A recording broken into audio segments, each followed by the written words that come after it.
Hello, समर्पण classes में स्वागत है। आज हम प्रश्नावली 3.3 क्वेश्चन नंबर तीसरा कर रहे हैं, जिसमें से पहला पार्ट हो गया है और तीसरे का सेकंड पार्ट हम करेंगे। क्वेश्चन क्या है? क्वेश्चन कह रहा है दो संपूरक कोणों में बड़ा कोण छोटे कोण से 18 डिग्री अधिक है, उन्हें ज्ञात करें। दो संपूरक कोणों में बड़ा कोण छोटे कोण से 18 ज्यादा है, तो उन दोनों कोणों को हमें ज्ञात करना है। तो इस क्वेश्चन को करने के लिए पहले हम जानेंगे संपूरक कोण कहते किसे हैं। अंग्रेजी में से हम कहते हैं सप्लीमेंट्री एंगल। तो आओ देखें संपूरक कोण किसे कहते हैं, पहले ये जानें।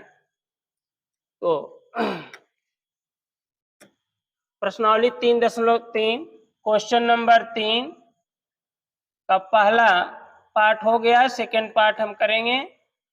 तो सबसे पहले हमें जानना है संपूरक कोण कहते किसे हैं। संपूरक कोण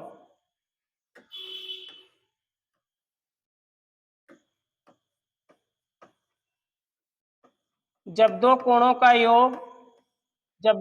का योग 180 अंश हो, उन्हें हम संपूरक कोण कहते हैं। संपूरक कोण में हमेशा दो कोण का योग अगर आप करेंगे तो उनका योग 180 आता है। अगर दो कोण संपूरक हैं, उसमें से पहला 120 है तो दूसरा कोण 60 अंश होगा। अगर पहला कोण 100 अंश है तो दूसरा संपूरक कोण 80 अंश होगा। संपूरक कोण में एक शर्त है, संपूरक कोण में हमेशा दो कोण होंगे और दोनों कोणों को जोड़ने पर 180 आना चाहिए, तब तो वो संपूरक कोण है। तो अगर संपूरक कोण है तो अब हमें एक बात जान लेना है, संपूरक कोण है तो दोनों कोणों का योग होगा हमेशा 180। जब भी दो संपूरक कोणों को जोड़ते हैं तो उनका योग हमेशा 180 होता है, ये जान लें। तो अब हम क्वेश्चन शुरू करते हैं। तो क्वेश्चन हमारा कह रहा है कि उन दोनों कोणों को ज्ञात करना है। तो मान लेते हैं, माना इसमें बड़ा छोटा कोण मान लें। माना बड़ा कोण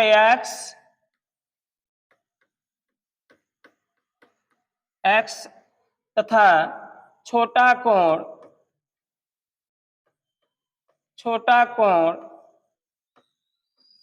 बराबर y।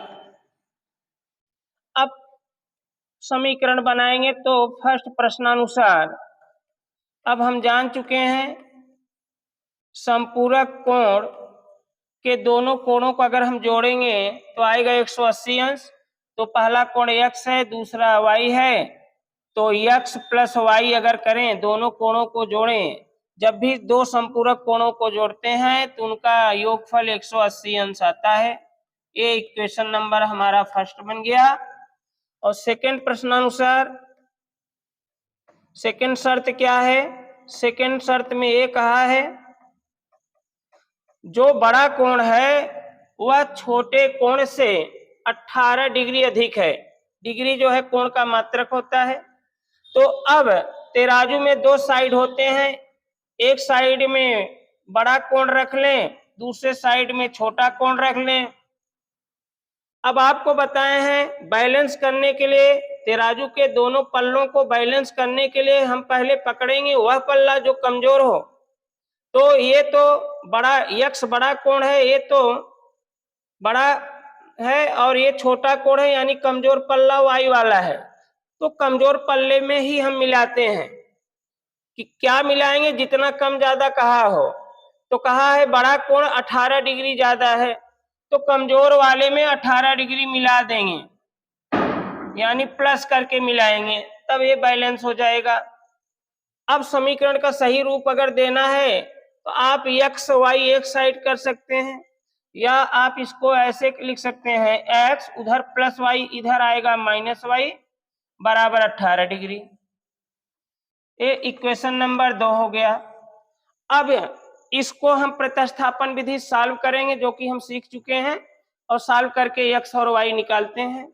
तो आइए प्रतिस्थापन विधि से हम जानते हैं इक्वेशन कैसे सॉल्व करते हैं। सबसे पहले हम समीकरण एक से हम x को अकेला करते हैं। चले समीकरण 1 है, इसमें x अकेला करें तो धन y उधर जाएगा, यानी यहां लिखेंगे समीकरण 1 से x बराबर 180 के बगल धन y जाएगा तो हो जाएगा माइनस y। ये हम इक्वेशन नंबर इसे 3 डालते हैं। समीकरण 1 से x का मान निकाल के समीकरण 2 में रख देते हैं। तो यहां हम कहेंगे यह मान समीकरण 2 में रखने पर, यह मान समीकरण 2 में रखने पर समीकरण 2 पूरा लिखें और उसमें x का मान रख देना। x मान क्या है, x बराबर जो आया वही x का मान है। तो समीकरण 2 देखें x, तो x की जगह x का मान रखेंगे जो कि है ऊपर 180 माइनस y, x के जगह आगे बढ़े माइनस, फिर y बराबर 18 डिग्री।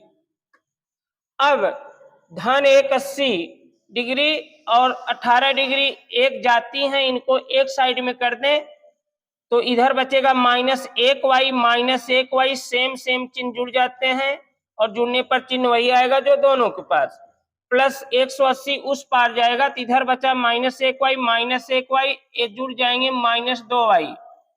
तो उस पार 18 डिग्री पहले लिख लें, इधर धन 180 उधर जाएगा -180 डिग्री, तो -2y बराबर, अब यहाँ धन है यहाँ ऋण है, असमान चिन्ह घटेगा, बड़ी के पास ऋण है तो ऋण आएगा। 180 में से 18 घटाएंगे तो 10 में से 8 गए 2, फिर यहाँ एक उधार दिया 7 में से 1 घटाएंगे 6 और एक वैसे, यानी -162 डिग्री। माइनस इधर किनारे कैंसिल, y अकेला करें गुणे 2 उधर जाएगा तो y बराबर उस पार जो हो लिख लिया करें, इधर गुणे 2 उधर बटे 2, काट दें 2 8 16 और 2 1 के 2, यानी y बराबर 81 अंश। और y हम क्या माने हैं, संपूरक कोण का जो छोटा कोण है वो माने हैं। अभी हमें बड़ा कोण भी निकालना है। अब y का यह मान समीकरण हम 1 में रख दें या 2 में रख दें या 3 में रख दें तो x निकल आएगा। उसमें आप रखा करो जिसमें x अकेला हो, तो x बराबर इसमें अकेला है तो समीकरण 3 में रख देते हैं। हम लिखेंगे, थोड़ा सा जगह बनाते हैं,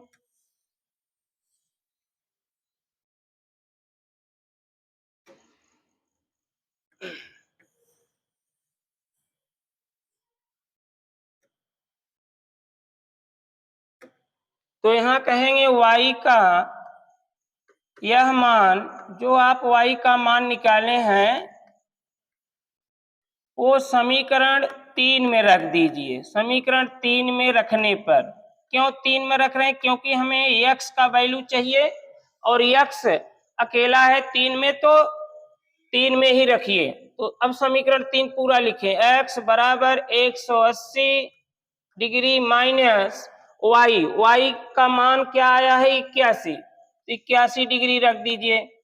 अब घटा दीजिए तो 10 में से 1 घटाएंगे 9 और यहाँ 7, यानी फिर उधार 17 में 60 गए 9, यानी 99 अंश या डिग्री, यानी छोटा कोण, ये बड़ा कोण x हम बड़ा कोण माने थे तो बड़ा कोण 99 और छोटा कोण कितना है 81 अंश। अब हमारा आंसर सही है कि नहीं चेक कर सकते हैं। दोनों कोण अगर जोड़े तो 180 अंश बनना चाहिए, तब तो सही है। एक शर्त 9 1 10 9 8 17 18 81, और एक दूसरा भी शर्त संतुष्ट होना चाहिए, जो बड़ा कोण है वो 18 छोटे से ज्यादा होना चाहिए। छोटा 81 है, बड़ा 99 है, जो कि छोटे से 18 ज्यादा है, इसलिए हमारा आंसर सही है। तो इस प्रकार से हम अब तीसरा पार्ट करते हैं, देखते हैं क्या है क्वेश्चन।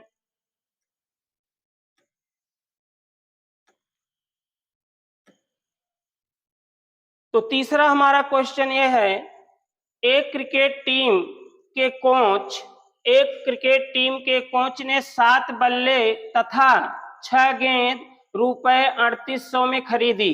कहने का मतलब एक क्रिकेट टीम का खिलाड़ी या कोच वह 7 बल्ला और 6 गेंद मिला के 3800 रुपए में खरीदा है। बाद में उसने 3 बल्ला तथा 5 गेंद मिला के 1750 में खरीदी। प्रत्येक बल्ले और प्रत्येक गेंद का मूल्य ज्ञात करें। प्रत्येक का मतलब यहाँ एक से संबंधित है, अर्थात हमें निकालना है एक बल्ले का मूल्य क्या है और एक गेंद का मूल्य क्या है। तो दो चर वाले समीकरण बनाना है तो यहाँ दो चीज पूछा है, एक बल्ले का कीमत, एक गेंद का कीमत। तो जो पूछा है उसे एक्स वाई मान लें। माना एक बल्ले का मूल्य x रुपए और एक गेंद का मूल्य y रुपए। सबसे पहले ये करते हैं, फिर ये आपका पहला शर्त है, यहां तक ये पहला इक्वेशन बनाएगा और यहां से यहां तक दूसरा शर्त है, ये दूसरा इक्वेशन बनाएगा। तो एक बार ध्यान से सवाल पढ़ लें जिससे सवाल याद रहे तो इक्वेशन बनाने में आसानी रहेगा। पहला शर्त है 7 बल्ला 6 गेंद 3800 में खरीदा गया है। 7 बल्ला तथा 6 गेंद 3800 रुपए में खरीदा गया है। दूसरा शर्त है 5 गेंद 3 बल्ला और 5 गेंद 3 बल्ला और 5 गेंद 1750 में खरीदा गया है। चलें देखते हैं। सबसे पहले जो पूछा है उसको आप मान लें। क्वेश्चन नंबर 3 का थर्ड पार्ट है। पूछा है एक बल्ले का कीमत और एक गेंद का कीमत बताएं। तो माना एक बल्ले का मूल्य, माना एक बल्ले का मूल्य, माना एक बल्ला जो है वो x रुपए में मिल रहा है। माना एक बल्ले का मूल्य बराबर x रुपए तथा एक गेंद का भी मूल्य पूछा है उसको y मान लें तथा एक गेंद का मूल्य बराबर y रुपए। अब हम समीकरण बनाना स्टार्ट करेंगे। तो समीकरण बनाने के पहले हम लिखेंगे फर्स्ट प्रश्नानुसार या फर्स्ट शर्तानुसार, कुछ भी लिखें। फर्स्ट प्रश्नानुसार पहला शर्त क्या है? सवाल में पहला शर्त बोला है 7 बल्ला, एक बार देख लेते हैं कितना कहा है। 7 बल्ला 6 गेंद का मूल्य 3800 रुपए है। 7 बल्ला और 6 गेंद। अब यहाँ पे एक चीज आपको सीखना है, जैसे एक वस्तु का कीमत अगर हमें मालूम हो, अगर हमें एक वस्तु का कीमत मालूम है, जैसे एक बल्ला का मूल्य मालूम है x, अगर हमें एक वस्तु का मूल्य मालूम हो तो जितनी वस्तु का कीमत मालूम करना हो उसका हम गुणा कर देते हैं। अगर एक बल्ला का मूल्य x रुपए तो 7 बल्ला का मूल्य 7x हो जाएगा। ये कैसे होता है जरा देखें। यहां मान लो एक बल्ला है, एक बल्ला का मूल्य कितना है x, तो 7 बल्ला का मूल्य, तो यहाँ 1 से 7 हो रहा है, अर्थात इसमें ये वैल्यू बढ़ रहा है तो इसमें 7 का गुणा करेंगे। अगर लेफ्ट में 7 का गुणा तो राइट में भी 7 का गुणा, यानी अगर एक बल्ला का कीमत x रुपए तो 7 बल्ला मतलब इसमें 7 का गुणा, तो इसमें भी 7 का गुणा। और अक्षर में गिनती का गुणा करना हो तो गिनती अक्षर एक साथ लिख ले, हो गया। इसमें 7 का गुणा करना है तो ये हो जाएगा 7x, यानी एक बल्ला का कीमत अगर x रुपए तो 7 बल्ला कीमत 7x। इसी प्रकार अगर हम कहें एक बल्ला कीमत x रुपए तो 9 बल्ला की कीमत, अब इसमें 9 का गुणा तो यहाँ पे 9 का गुणा। अगर एक बल्ला कीमत x रुपए तो 9 बल्ला कीमत 9x। जितना कहेगा, जितने वस्तु का कीमत निकालना होगा हम उसका गुणा कर देंगे एक वस्तु के कीमत में। एक वस्तु का जो कीमत होगा उसमें हम गुणा कर देंगे जितने वस्तु का कीमत हमें निकालना होगा। तो चलें देखते हैं। तो क्वेश्चन ये कहा है पहले शर्त में 7 बल्ला तथा 6 गेंद का मूल्य मिला के 3800 रुपए है। तो एक बल्ला थोड़ी खरीदे हैं, 7 बल्ला और 6 गेंद खरीदे हैं, तब टोटल 3800 रुपए मिला के दिए हैं। तो पहले हम जानेंगे कि 7 बल्ला कीमत कितना होगा। एक बल्ला कीमत x, तो 7 बल्ला कीमत 7x। एक गेंद का मूल्य y, तो 6 गेंद का मूल्य 6y। अब दोनों 7 बल्ला और 6 गेंद का मूल्य मिला के, मिलाने का मतलब प्लस, मिला के टोटल 3800 रुपए बन रहा है, तो बराबर 3800 दिखा देंगे। ये हमारा इक्वेशन फर्स्ट हो गया। अब सेकंड प्रश्नानुसार सेकंड शर्त क्या कहा है, देखें उसमें कितने बल्ले कितने गेंद खरीदे हैं। तो सेकंड शर्त में कहा है 3 बल्ला और 5 गेंद मिला के 1750 रुपए में खरीदी गई है। तो 3 बल्ला 5 गेंद खरीदे हैं दूसरी बार। तो अब एक बल्ला मिल रहा है x रुपए में, एक बल्ला x रुपए में, तो 3, यहाँ 3 का गुणा, तो इसमें भी 3 गुणा। एक बल्ला का मूल्य x, तो 3 बल्ला का मूल्य 3x। एक गेंद का मूल्य y, 5 गेंद खरीदे हैं, तो 5 गेंद का मूल्य 5y, दोनों मिला के बराबर 1750 दिखाएंगे। यानी सेकंड प्रश्नानुसार हम कहेंगे 3 बल्ला खरीदे हैं, तो 3 बल्ला कीमत 3x और प्लस 5 गेंद खरीदे हैं, तो 5 गेंद का मूल्य हो जाएगा 5y। ये मिला के 1750 रुपए बना है। ये इक्वेशन सेकंड। अब दो समीकरण हमारे पास आ गया। अब हम प्रतिस्थापन विधि सॉल्व करेंगे। तो प्रतिस्थापन विधि क्या होता है, समीकरण 1 से x अकेला कर लेते हैं और वह x का मान 2 में रखते हैं, जिससे एक चर वाला रैखिक समीकरण प्राप्त होता है और उसको पक्षांतर से सॉल्व करते हैं। तो आए समीकरण 1 से x अकेला करते हैं। तो x को अकेला बचाने के लिए, अकेला बाएं पक्ष में x को अकेला बचाने के लिए धन 6y का पक्षांतर कर दें। पहले इधर धन 6y, तो 3800 के बगल जाएगा तो माइनस 6y, यानी इधर बचेगा 7x बराबर 3800, इधर प्लस 6y, उस साइड जाएगा माइनस 6y। अभी x अकेला नहीं है बाएं पक्ष में, तो गुणे 7 को हटा दो, इधर गुणे 7 उधर बटे 7 होगा, यानी x बराबर उस पार जो है पहले लिख लिया करें 3800 माइनस 6y, इधर गुणे 7 उधर बटे 7। x अकेला हो जाए तो समीकरण नंबर 3 डाल दें। अब यह x का मान हम समीकरण 1 से निकाले हैं। याद रखें प्रतिस्थापन विधि में समीकरण 1 से x का मान निकालकर वह मान समीकरण 2 में रख देते हैं।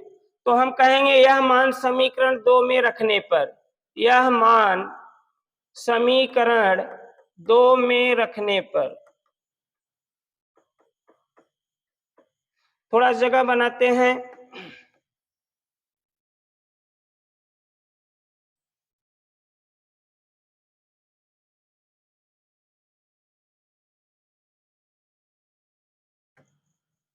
अब हम क्या करेंगे, x का ये जो मान आया है यह मान समीकरण 2 में रखेंगे। कैसे रखते हैं, समीकरण हम 2 पूरा लिखेंगे, बस जहां समीकरण 2 में x दिखेगा उसके स्थान पे x बराबर जो आया है वही उसका मान है, वही उठा के रख देना है। तो चलें समीकरण 2 पूरा लिखें। तो 3 इसके बीच में गुणा प्रकट करेंगे, x का वैल्यू है 3800 माइनस 6y बटे में 7, इसको आप ब्रैकेट में लें, 3x तक हो गया। आगे बढ़े, प्लस 5y बराबर 1750। कुछ किए नहीं है, समीकरण 2 पूरा लिखे हैं, बस समीकरण 2 में x के जगह x का मान उठा के रख दिए हैं। अब इसको सॉल्व करेंगे तो ये 3 जो है गुणा करेगा 3800 में भी और 6y में भी करेगा। तो 3 का गुणा 3800 में करेंगे तो 3 शून्य शून्य 3 शून्य शून्य 3 8 24 4 हाथ में 2 3 3 9 2 11 11,400 माइनस 3 का गुणा 6 में भी होगा तो 3 6 18 साथ में y भी आएगा और संपूर्ण बटे 7 कर दें और यहाँ प्लस 5y बराबर 1750। ध्यान दें इधर बटा है कुछ न कुछ, इधर बटा नहीं है, तो याद रखें बटे के बगल में बटा होना चाहिए। जैसे इसके बटे में कुछ है, बगल में जिसके बटे में कुछ ना हो तो उसके बटे में एक बना लिया करें। अब ये दो भिन्नों का जोड़ है, दो भिन्नों का जोड़ हो चाहे घटाना, हर देखा करें। यदि हर बराबर ना हो तो तिरछे तिरछे गुणा, हर में हर का गुणा। तो यहाँ पे हम गुणा करेंगे, एक का गुणा इस पूरे अंश में करेंगे तो 11,400 माइनस 18y ही आएगा, क्योंकि एक का गुणा आप चाहे जिसमें कर दो एक नहीं आता, एक जिसके साथ गुणा करता है वही टोटल आएगा। एक का गुणा जब इस पूरे अंश में करेंगे तो एक आएगा नहीं, ये पूरा अंश ही आएगा। फिर प्लस 7 का गुणा 5 में तो 7 पचे 35 साथ में y, फिर संपूर्ण बटे हर में हर का भी गुणा करेंगे 7 1 के 7 बराबर 1750 जैसे चल रहा है उसे उतारे। अब इसमें जो सजाती टर्म हो जोड़ घटा लें तो 11,400 ज्यों का त्यों 18y 35y ये सजाती टर्म है, एक जाति है। एक जाति पदों को हम जोड़ या घटा लेते हैं। कब एक जाति पदों को जोड़ते घटाते हैं, चिन्ह पर डिपेंड है। दोनों पदों का चिन्ह देखो, सबका चिन्ह या तो धन या ऋण होगा, बाएं साइड होता है। 18 का चिन्ह बाएं देखो ऋण, 35 का चिन्ह बाएं देखें धन। ऋण धन अलग अलग चिन्ह असमान चिन्ह घट जाते हैं, बड़ी पास जो चिन्ह होगा वही आएगा, यानी प्लस आएगा। 35 में से 18 घटाएंगे तो 17 और साथ में y घटा रहे तो y ही रिजल्ट में आएगा, यानी 17y। फिर बटे में 7 बराबर 1750।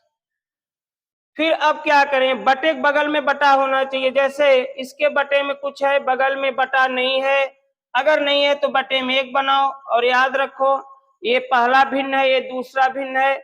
जब भी दो भिन्नों के बीच में बराबर हो तो क्रॉस मल्टीप्लाई करते हैं, सिर्फ तिरछे तिरछे गुणा, हर में हर का गुणा नहीं करते हैं। अगर बीच में बराबर है तो तिरछे तिरछे गुणा हमेशा करते हैं। तो चले थोड़ा सा इसके लिए भी जगह बनाते हैं।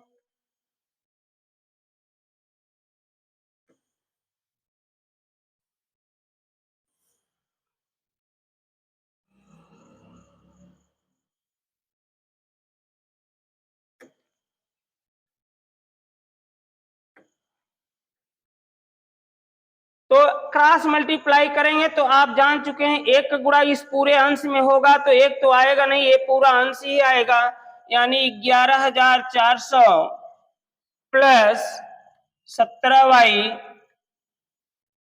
बराबर 7 का गुणा 1750 में होगा तो 7 शून्य शून्य 7 पचे 35 5 हाथ में 3 7 सते 49 49 3 जोड़ेंगे 50 51 52 की 2 हाथ में 5 7 1 के 7 और 7 5 12 यानी 12,250। अब हमें 11,400 और 12,250 एक जाती हैं, इनको एक साइड में करें। हमारा मकसद है y को अकेला बचाना, तभी y का मान आएगा। तो धन 11,400 उस पार जाएगा, इधर बचेगा 17y बराबर उस पार जो हो पहले लिख लिया करें 12,250। अब हमें इधर से धन उधर जाएगा माइनस 11,400, तो 17y बराबर घटाते हैं, 0 में 0 घटाएंगे 0, 5 में 0 घटाएंगे तो 5 आएगा, 5 में से 0 घटाएंगे तो 5 आएगा। फिर एक उधार आएगा, 12 में 4 घटाएंगे तो 8 आएगा। फिर यहाँ पे उधार दिया है तो एक में से एक घटाएंगे तो फिर 0 ही आएगा, या फिर देख ले 0 में से 0 घटाएंगे 0, 5 में से 0 घटाएंगे 5, उधार 12 में से 4 घटाएंगे तो 8, यहाँ 1 बचा और 1 में से 1 घटाएंगे तो 0 आएगा। फिर आपका 5वां अंक के 1 में से 1 घटाएंगे 0, मतलब 850 आएगा। यहाँ 0 लिखने का कोई मतलब नहीं है, 850 आएगा 17y बराबर। लेकिन हमें y अकेला करना है तो y बराबर तो गुणे 17 उधर जाएगा, तो उधर पहले जो है लिख लें 850 बटे 17 हो जाएगा। 17 पचे 85 और 0 बचा बढ़ा दें, यानी y बराबर 50 रुपए, y बराबर 50 रुपए। और y क्या माने थे? y हम माने थे एक गेंद का मूल्य, यानी एक गेंद जो है उसका कीमत 50 रुपए है। लेकिन अभी हमें एक बल्ले का भी मूल्य निकालना है जो कि यक्स माने हैं। अब यक्स का मान निकालने के लिए देखो यक्स किस समीकरण में अकेला है, समीकरण 3 में यक्स अकेला है, तो y का यह मान समीकरण 3 में रख दीजिए तो यक्स क्लियर होगा। तो यहाँ लिखेंगे y का यह मान एक पहला आंसर आपका आ गया है y बराबर 50। y का यह मान समीकरण 3 में रखने पर तो समीकरण 3 पूरा लिखें, x बराबर बस y को बदल देना है, तभी तो y का मान रख रहे हैं 3800 माइनस 6, इनके बीच में गुणा प्रकट करें, y का वैल्यू 50 और बटे 7, इसको सॉल्व करें, गुणा निपटाते हैं तो x बराबर 3800 माइनस 6 पचे 30, 1 0 बढ़ाएंगे 300 बटे में 7, घटाते हैं तो 3800 में 300 जब घटाएंगे तो आएगा 3500, 3500 बटे 7 काट दें, 7 पचे 35, डबल 0 बचा बढ़ा लें और 500 रुपए। यानी यक्स क्या माने थे? एक बल्ले का मूल्य, यानी एक बल्ला का मूल्य जो है 500 रुपए और एक गेंद का मूल्य कितना आया है 850 रुपए। चलें ठीक है, इसको आप दोहराएं, बाकी आगे देखेंगे। धन्यवाद।